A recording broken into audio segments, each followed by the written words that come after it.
Demak, qarang, y teng ax kvadrat plus bx plus c ko'rinishdagi funksiyada x teng 1 degan nuqtada o'zining eng katta bo'lgan y teng 3 qiymatiga erishadi degani x0 1 ga teng, y0 3 ga teng degani.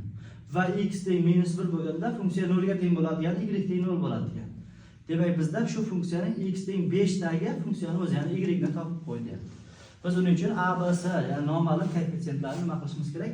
Topishimiz kerak. Birinchi navbatda funksiyani o'zini yozib olsak, ax kvadrat plus bx plus c deydigan bo'lsak, bundan x0 ni topamiz. Formulasi qanaqa? -b taqsim 2a. x0 ni o'rniga nima qo'yamiz? 1 qo'yamiz. -b taqsim 2a bo'lib qoladi. Bundan b ni topsak nima chiqadi? -2a chiqadi. b ni a orqali ifodalab oldik. Va funksiyani boshqatdan yozib qo'yamiz. Endi nima qilib yozamiz? Mana bu b ni o'rniga -2a -2ax plus c deymiz. Ikkinchi qiladigan ishimiz xuddi mana shu funksiyadan endi y0 ni topish formulasini yozamiz. y0 ni topish formulasi qanaqa edi?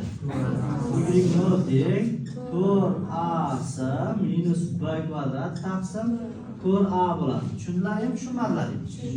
Ana endi y0'imiz nechaga teng? Misol shartga ko'ra 3 ga teng, tenglik 4 ko'paygan a ni o'rnida o'zi a turibdi, c ni o'rnida c turibdi, minus b ni o'rnida 2a turibdi. Demak 2a ning kvadrati taqsim 4 ta a bo'ldi.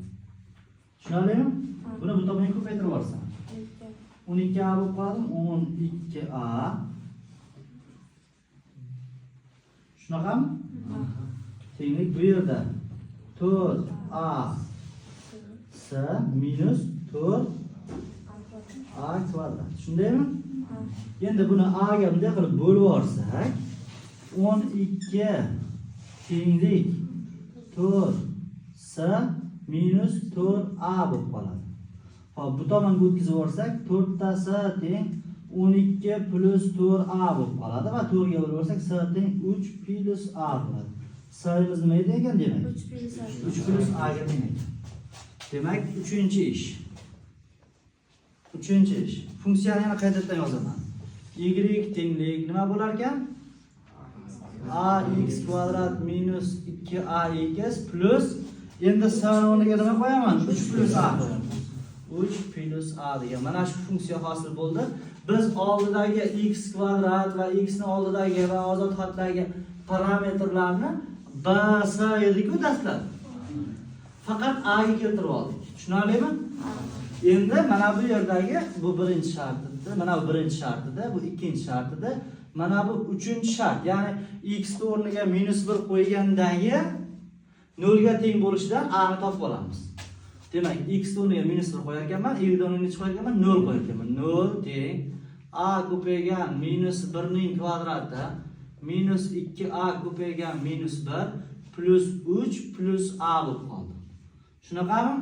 0 teng -1 degan 1 bo'ldi, ko'paytirsak a ni o'zi plus bunga bu 2a bo'ldi plus 3 plus a bo'ldi.